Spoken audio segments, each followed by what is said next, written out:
Alright, so this is about the do's and don'ts of paint mixing. I got 2 colors of paint, but you can do this, the same rules apply with every color. So first thing is, how much paint should you get? And I usually follow what I call the rule of thumb. So thumbprint size blobs of paint, okay? Especially if you're painting a regular size piece of paper or a small statue or something. Like, that's a good amount of paint for each color. You might need more, but the cool thing is you can get more if you need it, but you can't put it back in the bottle once it's out if you don't need it. So try a little bit and then see if that's enough. Next thing is, how do you mix paint? One thing I see people do, and is like, it hurts me to do this, okay? But people will add paint, and then let's say I want to make orange, because those are the colors I have. Okay? No, please don't do this. Here's why. If I want to make this into orange,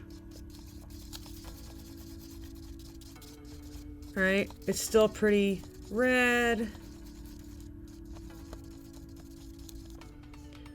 If I'm going to make this orange, I'm going to have to keep adding yellow forever.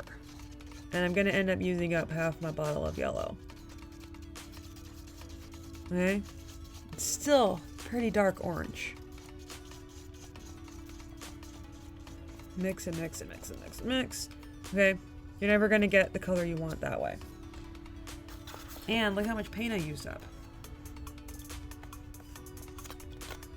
This is the number one reason that we run out of paint colors. So what should you do instead? Well, remember the rule of thumb? Alright, a little bit of red. Yellow next to it. And then, 2 things. Actually, you know what? I'm going to do this twice. Do an experiment.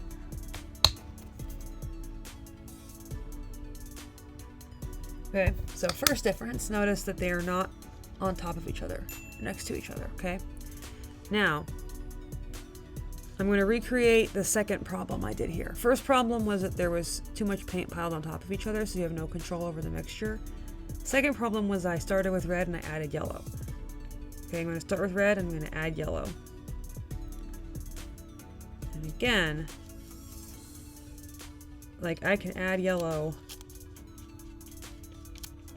and it's gonna basically stay red.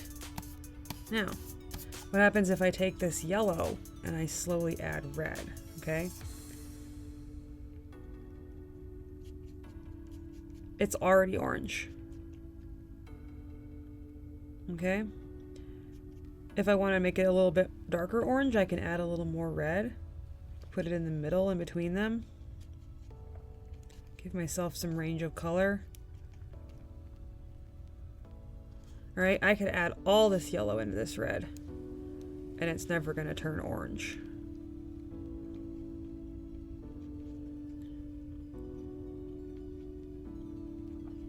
Okay, so second tip, start with your lightest color, and then add darker colors into it. Because especially red and black and blue, those 3 colors will change a lighter color very quickly. It doesn't take much, right? 1 brush full of red gave me this like classic like carrot orange color. Another half brush full of red gave me this like nice rusty orange color. Okay.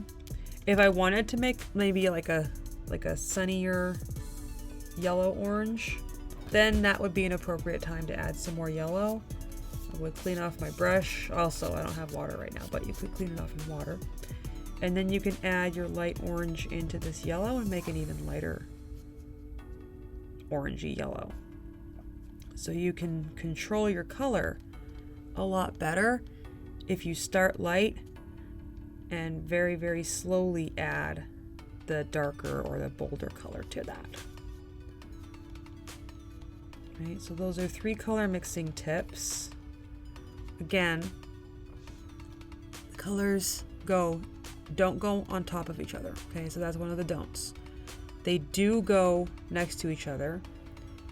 Don't add light to dark. Do add dark to light. And then remember also the rule of thumb. All right, so reasonable sized paint blobs. You can see just those 2 paint blobs and a little bit extra gave me every shade of yellow and orange and red that I could possibly want. These gave me a big blob of like almost reddish orange. Okay, so you could make this with pink. If you had white and red, you would start with white and slowly add red. If you were making green, you would start with yellow and slowly add blue. So start light and then add the darker color.